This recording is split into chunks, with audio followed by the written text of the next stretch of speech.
Hello everyone, मेरा नाम है विकास राजोरा। मेरा सब्जेक्ट है बायोलॉजी और आज जिस टॉपिक के बारे में हम डिस्कस करेंगे उस टॉपिक का नाम है मेंस्ट्रुअल साइकिल। आपके सामने बोर्ड पर नजर आ रहा है। मेंस्ट्रुअल साइकिल ये 12th क्लास का बहुत ही इम्पोर्टेंट टॉपिक है। इम्पोर्टेंट इसलिए क्योंकि हर साल इससे बहुत सारे क्वेश्चंस अराइज होते हैं। स्टार्ट करते हैं इस टॉपिक को। क्या होती है मेंस्ट्रुएशन साइकिल? मेंस्ट्रुएशन साइकिल ये वो रिप्रोडक्टिव साइकिल होती है जो सिर्फ प्राइमेट्स में होती है। प्राइमेट्स का अगर हम एग्जांपल लें तो हमारे प्राइमेट्स में एग्जांपल आते हैं, एक मंकी, दूसरा हमारा एप्स और तीसरा हमारा एग्जांपल आता है ह्यूमन। मेंस्ट्रुएशन साइकिल आज जो हम डिस्कस करेंगे वो ह्यूमन में डिस्कस करेंगे। इस मेंस्ट्रुएशन साइकिल में क्या होता है, कितनी फेजेस में हम इसको डिवाइड करते हैं, कितने टाइम की होती है, कब स्टार्ट होती है फीमेल में, आज वो चीज हम डिस्कस करेंगे। मेंस्ट्रुएशन साइकिल 28 टू 29 डेज की होती है एक फीमेल में। स्टार्ट कब होती है? At puberty. Puberty that means age 12 से 14 साल। एक फीमेल की एज 12 से 14 साल, उसको प्यूबर्टी बोला जाता है। उस एज में ये मेंस्ट्रुएशन साइकिल स्टार्ट होती है। और जो फर्स्ट मेंस्ट्रुएशन साइकिल स्टार्ट होती है एक फीमेल में at the time of puberty is called menarche. Proper definition क्या दे हम मेंस्ट्रुएशन साइकिल की? प्रॉपर डेफिनेशन हमारी मेंस्ट्रुएशन साइकिल की हो जाएगी, the cyclic events start from one menstruation till next is called menstrual cycle। 28 days की होती है और इस 28 टू 29 डेज में 3 फेजेस होते हैं। 3 फेजेस। पहला फेज है हमारा मेंस्ट्रुअल फेज,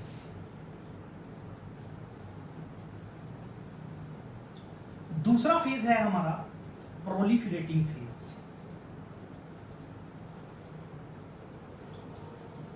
प्रोलिफरेटिव फेज, और तीसरा फेज है हमारा सीक्रेटरी फेज। प्रोलिफरेटिव फेज का एक और नाम होता है जिसको हम बोल देते हैं फोलिक्यूलर फेज। और इसी तरीके से जो सीक्रेटरी फेज है, इस सीक्रेटरी फेज को हम बोलते हैं luteal phase. Menstruation phase, proliferative phase और सीक्रेटरी फेज।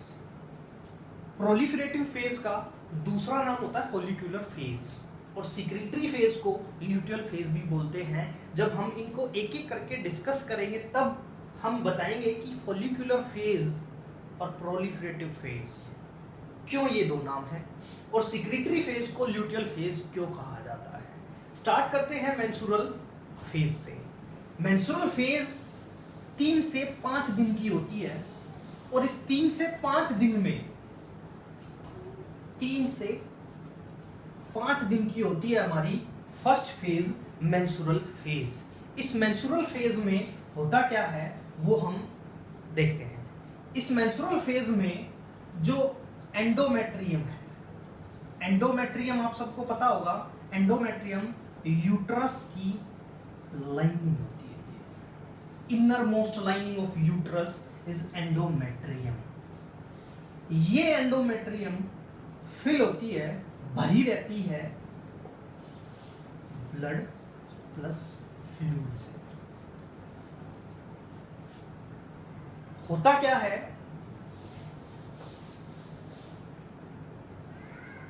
एग जो कि फर्टिलाइज नहीं होता,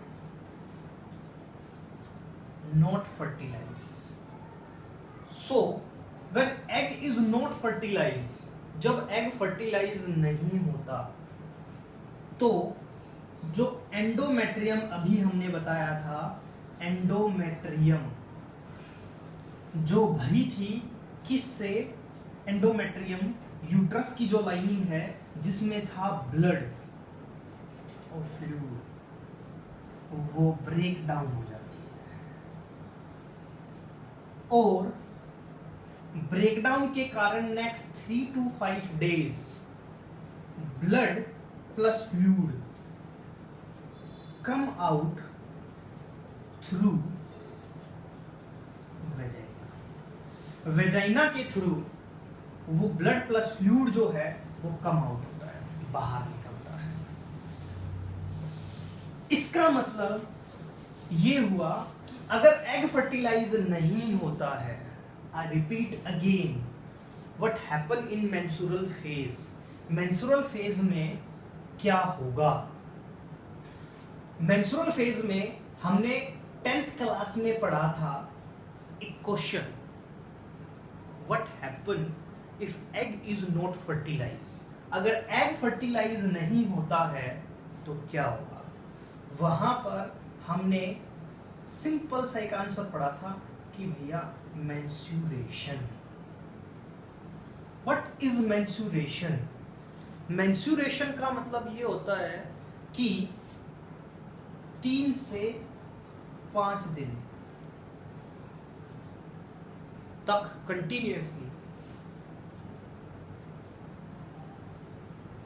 blood come out through vagina. Vagina के थ्रू 3 से 5 दिन ब्लड बाहर आता है जब एग फर्टिलाइज नहीं होता। तो ये ब्लड क्यों बाहर आता है इस मेंस्ट्रुअल फेज में, जिसको हम मेंस्ट्रुअल फ्लो बोलते हैं? तो बाहर इसलिए आता है क्योंकि जो एंडोमेट्रियम है वो ब्रेक डाउन हो जाती है।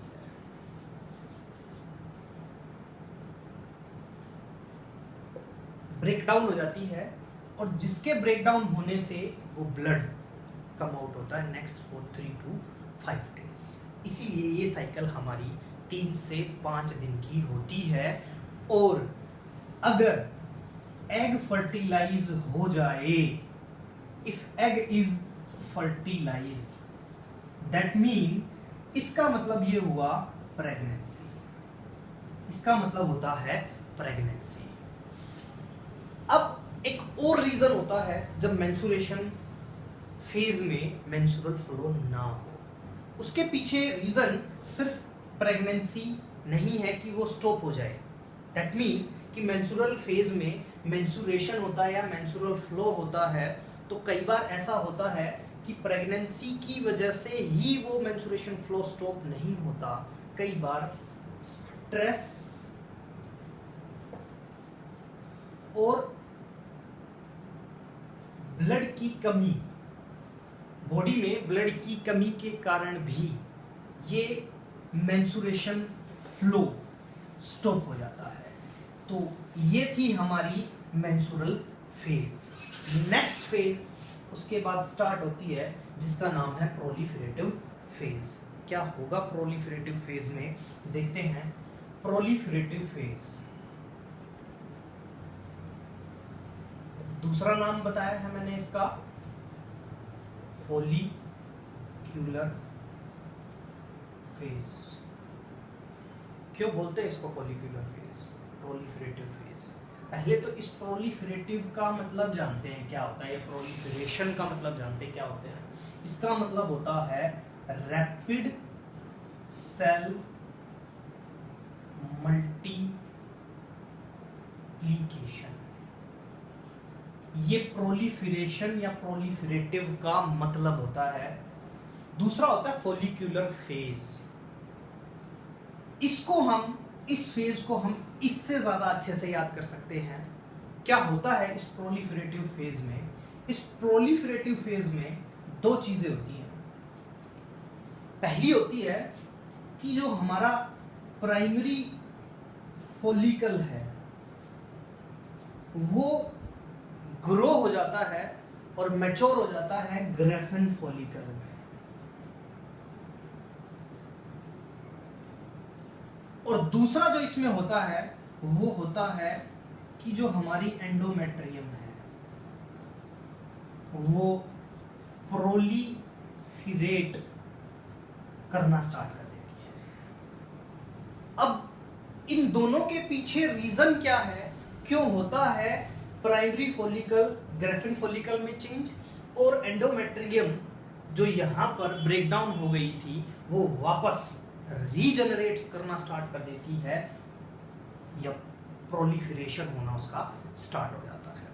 उसके पीछे रीजन क्या है, उसके पीछे रीजन देखते हैं कि प्रोलिफरेशन और इस ग्राफिन फॉलिकल का बनना कैसे होता है। आपके सामने एक डायग्राम है, आपको नजर आ रहा होगा। इसमें ये है वो पहला इवेंट, यूट्रियन इवेंट्स, और दूसरा है हमारा ओवरियन इवेंट्स। जो अभी मैंने बात करी कि हमारी जो प्राइमरी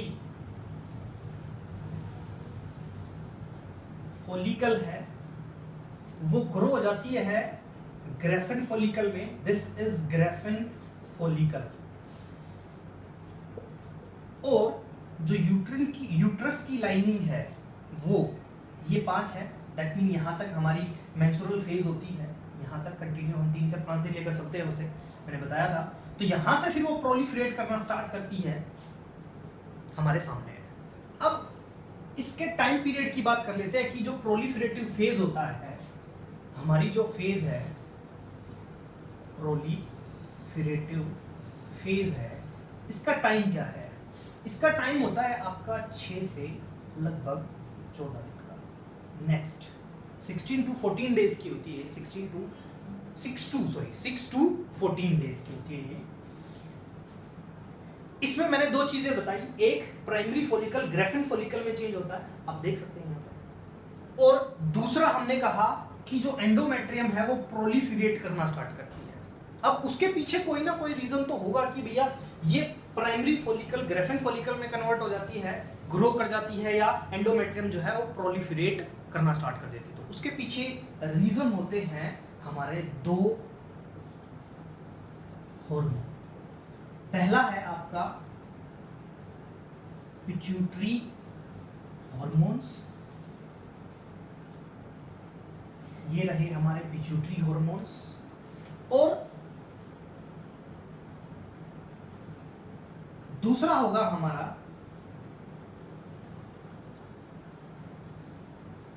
ओवरियन हार्मोन। पहला होगा हमारा पिट्यूटरी हार्मोन और दूसरा रीजन होगा हमारा ओवरियन हार्मोन। इस डायग्राम में हमारे सारे हार्मोन्स मेंशन है। ये पिट्यूटरी हार्मोन है, पिट्यूटरी हार्मोन हमारा होगा FSH पहला और LH होगा दूसरा। ऐसे ही ओवरियन में हमारा एस्ट्रोजन है और दूसरा है हमारा प्रोजेस्टेरोन। देखते हैं क्या होता है, ये हार्मोन कैसे प्राइमरी फॉलिकल को ग्राफिन फॉलिकल में कन्वर्ट करते हैं और एंडोमेट्रियम को प्रोलिफरेट करते हैं। कौन से हार्मोन कहां से सीक्रेट होते हैं, तो हमने पिट्यूटरी ग्लैंड, इसके बारे में 11th क्लास में पढ़ा था कि पिट्यूटरी ग्लैंड बहुत सारे हार्मोन सीक्रेट करती है, मास्टर ग्लैंड बोला जाता है इसीलिए इसको। तो ये पिट्यूटरी ग्लैंड 2 हार्मोन सीक्रेट करती है, पहले का नाम है FSH और दूसरे का नाम है LH, यानी कि फॉलिक्यूलर स्टिमुलेटिंग हार्मोन, और दूसरा होगा ल्यूटियल हार्मोन। पहले काम करता है ये, कैसे करेगा, नाम से ही पता लग रहा, फॉलिक्यूलर फेज में फॉलिक्यूलर स्टिमुलेटिंग हार्मोन। ये हार्मोन क्या करता है, ये प्रोलिफरेशन कराता है। दूसरी बात, प्रोलिफरेशन किसका कराता है, जो हमारी प्राइमरी फॉलिकल होता है, यानी कि जो हमारा प्राइमरी फॉलिकल है उसको स्टिमुलेट कर देता है, और प्राइमरी फॉलिकल ग्रो करता है कंटिन्यूअसली और डेवलप होके और ग्रो करके ग्राफिन फॉलिकल में कन्वर्ट होता है। उसके बाद ये जो ग्राफिन फॉलिकल है ये एक हार्मोन सीक्रेट करते हैं, और उस हार्मोन का नाम है हमारा एस्ट्रोजन, जो कि ओवरी से सीक्रेट होने वाला हार्मोन है एस्ट्रोजन। ये एस्ट्रोजन क्या कराता है, प्रोलिफरेशन कराता है, यानी कि जो एंडोमेट्रियम है उसकी लाइनिंग को ये डेवलप कराता है फिर से। उसके बाद क्या होता है इसमें,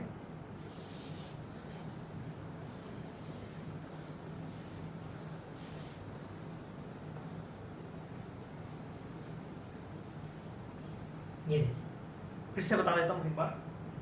हमारी प्रोलिफरेटिंग फेज में दो चीजें होंगी, एक जो प्राइमरी फॉलिकल है वो ग्रो करके बन जाएगा ग्रेफिन फॉलिकल, और जो हमारी एंडोमेट्रियम है वो रीजनरेट कर जाएगी, एंडोमेट्रियम का रीजनरेशन हो जाएगा। अब इनके पीछे क्या रीजन है, इसके पीछे रीजन होता है, इसके पीछे रीजन मैंने बताया पिट्यूटरी हार्मोन, और इसके पीछे रीजन बताया मैंने ओवरियन हार्मोन। पिट्यूटरी ग्लैंड दो हार्मोन सीक्रेट करती है, एलएच और एफएसएच। ये रहे। अगर हम इन्हें स्टार्टिंग प्रोलिफरेटिंग फेज में देखें तो इनका सीक्रेशन स्लो होता है, एलएच का कम होता है, एफएसएच का ज्यादा होता है। यहाँ पर ये ज्यादा है और एलएच का कम है। धीरे धीरे जैसे जैसे ये साइकिल आगे बढ़ती है, ये फेज आगे बढ़ती है, एफएसएच का सीक्रेशन कम हो जाता है और एलएच का सीक्रेशन ज्यादा हो जाता है। अब एफएसएच क्या करेगा, इनिशियली एफएसएच का काम होता है जो प्राइमरी फॉलिकल होता है इसका रैपिड मल्टीप्लिकेशन होता है, और जिसकी वजह से जो प्राइमरी फॉलिकल है वो ग्रेफिन फॉलिकल में कन्वर्ट हो जाता है, चेंज हो जाता है, और जो एंडोमेट्रियम की जो सेल्स होती हैं उनको रीजनरेट करने में, या ये कह सकते हैं हम प्रोलिफरेट करने में किसका रोल होगा, हमारे एस्ट्रोजन का। एस्ट्रोजन कहां से सीक्रेट होता है, जब ये ग्रेफिन फॉलिकल डेवलप हो जाता है तो इन फॉलिकुलर सेल से हमारा एस्ट्रोजन सीक्रेट होगा, और ये एस्ट्रोजन एंडोमेट्रियम को प्रिपेयर करने में मदद करेगा। अब आगे क्या होगा, आगे when this proliferating phase reach at middle of the cycle, जब ये फेज मिडल में पहुंचेगी मेंस्ट्रुएशन साइकिल की, तो एलएच का बहुत ज्यादा सीक्रेशन होगा, एलएच का रैपिड सीक्रेशन होगा। रैपिड सीक्रेशन आपके सामने है। रैपिड सीक्रेशन की वजह से, क्योंकि एलएच बहुत ज्यादा अमाउंट में सीक्रेट हो रहा है, तो इसीलिए उसको बोलेंगे एलएच सर्ज। ये एक क्वेश्चन है, what is LH surge? Rapid secretion of LH in the middle of the menstruation cycle is called LH surge. LH surge करता क्या है? बहुत ही इंपॉर्टेंट चीज करता है ये। जब ग्रेफिन फॉलिकल फुल्ली मैच्योर हो जाता है तो एलएच ओव्यूलेशन करा देता है। What is ovulation? क्या है ओव्यूलेशन? ओव्यूलेशन का मतलब होता है ovum release from Graafian follicle. Ovulation कौन कराता है? LH at the middle of menstruation cycle. होता क्या है? ओवम रिलीज होता है ग्रेफिन फॉलिकल से। ओवम रिलीज होता है, उसको रिसीव कौन करता है? जो हमने फैलोपियन ट्यूब पढ़ा था उसमें हमने फिम्ब्रियाइज पढ़ी थी, वो फिम्ब्रियाई क्या करती हैं? इस ओवम को कैच कर लेती हैं, लेकिन rest part of the Graafian follicle present still in the ovary which is called corpus luteum. It is a yellow body. ये एक येलो बॉडी होती है और इसको कॉर्पस ल्यूटियम बोलते हैं। और फिर स्टार्ट होती है ओव्यूलेशन के बाद हमारी नेक्स्ट और लास्ट फेज, जिसको बोलते हैं हम सीक्रेटरी फेज, या फिर इसका दूसरा नाम हमने बात की ल्यूटियल फेज। क्या होगा इस ल्यूटियल फेज में? नेक्स्ट 15 to 28 29 डेज तक चलती है ये फेज, सबसे लंबी फेज होती है। इसमें होगा क्या हम देख लेते हैं। देखो, फॉलिकुलर फेज के बाद ओव्यूलेशन हुआ, ओव्यूलेशन से ओवम रिलीज हुआ, जो कहाँ गया, फॉलिपिन ट्यूब में चला गया, लेकिन उसका रेस्ट पार्ट, ग्रेफिन फॉलिकल का रेस्ट पार्ट अभी भी ओवरी में प्रेजेंट है, जिसको हमने कहा एक येलो बॉडी, नाम रख दिया कॉर्पस लूटियम। इस कॉर्पस लूटियम को मेंटेन कौन करता है, LH। This corpus luteum body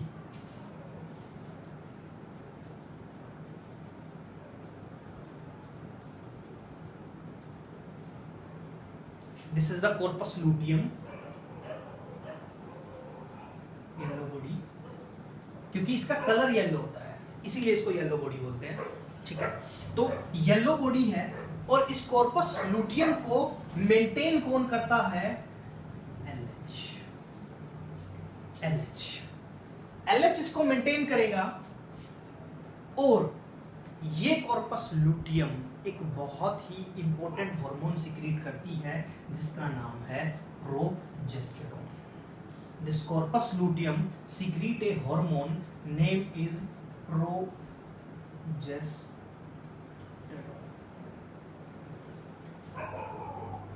काम क्या होगा इसका, सिक्रीटरी फेज, क्या कहते हैं हम इसको, सिक्रीटरी फेज।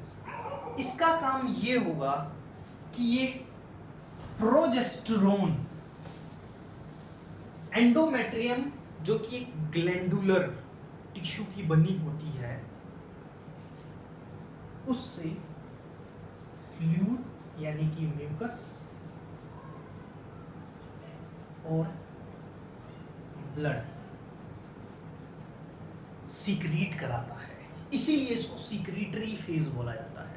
लूटियल फेज इसलिए बोला जाता है क्योंकि इसमें कॉर्पस लूटियम होता है, एक येलो कलर की बॉडी होती है, इसीलिए इसको लूटियल फेज। और सीक्रीटरी फेज इसलिए क्योंकि जो प्रोजेस्टेरोन है ये क्या सीक्रीट कराता है, एंडोमेट्रियम से म्यूकस और ब्लड, जो फिल्ड हो जाता है एंडोमेट्रियम की लाइनिंग में। और धीरे धीरे जैसे जैसे ये फेज आगे की तरफ बढ़ती है, जो एंडोमेट्रियम की लाइनिंग है, यूट्रस की जो एंडोमेट्रियम लाइनिंग है, वो थिन से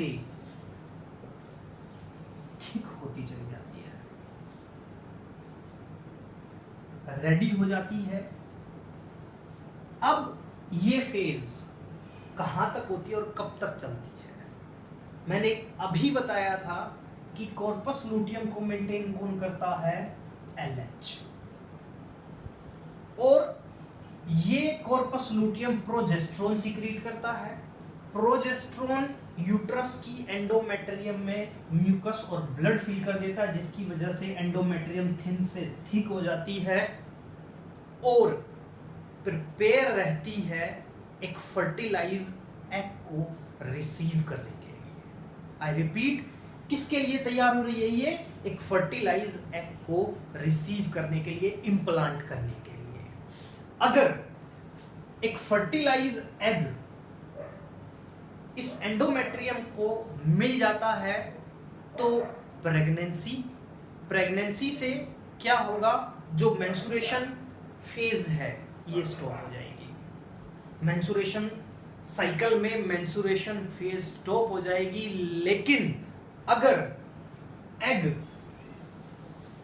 फर्टिलाइज नहीं होता, अगर एग फर्टिलाइज नहीं होता,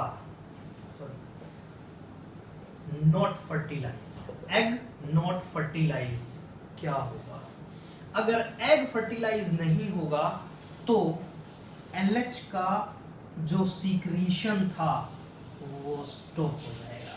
LH सीक्रीशन स्टॉप हो जाएगा। मैं फिर रिपीट कर रहा हूं, LH क्या काम कर रहा था, LH कॉर्पस लूटियम को मेंटेन कर रहा था, कॉर्पस लूटियम प्रोजेस्टेरोन सीक्रेट कर रहा था, प्रोजेस्टेरोन एंडोमेट्रियम को मेंटेन कर रहा था।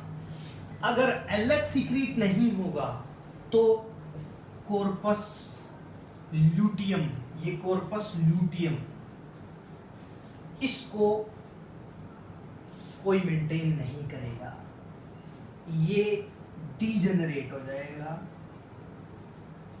और अगर ये डीजेनरेट होता है दैट मीन जो प्रोजेस्टेरोन है उसका सिक्रीशन स्टॉप हो जाएगा, और इसका सिक्रीशन अगर स्टॉप होता है दैट मीन इसको जो मेंटेन करने वाला हार्मोन था वो खत्म, स्टॉप हो गया है।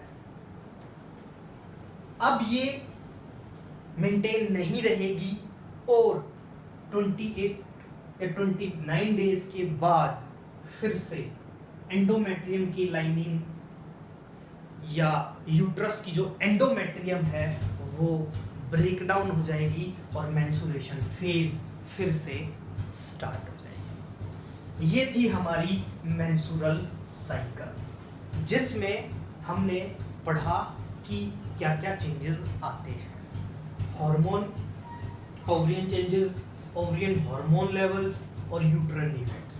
हमने 4 चीजें इसमें पढ़ी। बहुत ही इंपॉर्टेंट डायग्राम है, सीबीएसई या हरियाणा बोर्ड कुछ भी हो, स्पेशली अगर सीबीएसई की बात करें तो वो ऐसे ऐसे क्वेश्चंस देती है। क्या क्वेश्चंस अराइज करती है, आपको ये डायग्राम दे दिया जाएगा और डायग्राम देकर ये सारी चीजें वहां से गायब कर दी जाएंगी और यहां पर लिख दिया जाएगा ए बी सी, यहां लिख दिया जाएगा डी, यहां लिख दिया जाएगा ई, यहां जो भी नेक्स्ट ई के बाद एफ, ये चीजें आपको दे दी जाएंगी और आपसे पूछा जाएगा ये क्या है। कॉर्पस लूटियम का क्या रोल है, प्रोजेस्टेरोन कौन सीक्रेट करता है, what is the role of progesterone, estrogen क्या करता है, एलएच सर्ज क्या होता है, एफएसएच कब सीक्रेट होता है, कब किस लेवल पर सबसे ज्यादा सीक्रेट होता है। ये सारे क्वेश्चंस अराइज होते हैं आपके मेंस्ट्रुअल साइकिल से। अगर मैं एक सिंपल क्वेश्चन की बात करूं तो वो ये है, what is the role of hormone in menstrual cycle. Menstrual cycle में हार्मोन्स का क्या रोल है। इवन उसने आपसे इनडायरेक्टली मेंस्ट्रुएशन साइकिल ही पूछ ली है, क्योंकि आप हार्मोन का रोल वहीं पर दोगे। हर स्टेजेस में हार्मोन का क्या रोल है, यानी कि हर फेजेस में हार्मोन का क्या रोल है, आप वो डिस्कस करोगे। मेंस्ट्रुएशन साइकिल आपको डिस्कस करनी पड़ेगी, सॉरी डिस्क्राइब करनी पड़ेगी। तो ये थी हमारी मेंस्ट्रुअल साइकिल। बात ये होती है अब नेक्स्ट और लास्ट जो हमारी चीज है वो ये है कि मेंस्ट्रुएशन साइकिल, ये साइकिल हमारी एक फीमेल में किस स्टेजेस तक चलती है। तो हम मानकर चलते हैं 45 to 50 ईयर्स तक एक फीमेल में मेंस्ट्रुअल साइकिल होती है। उसके बाद जो लास्ट मेंस्ट्रुअल साइकिल है उसको बोला जाता है menopause. Last menstruation cycle is called menopause, जो कि किस एज में 45 to 50 की एज में लास्ट होती है। हम मानकर चलते हैं इस केसेस में, लेकिन कई बार ऐसा नहीं होता, ज़्यादा भी हो जाती है, बट वो एक्सेप्शन है। This is the menstruation cycle. Thank you. Stay home. Stay safe.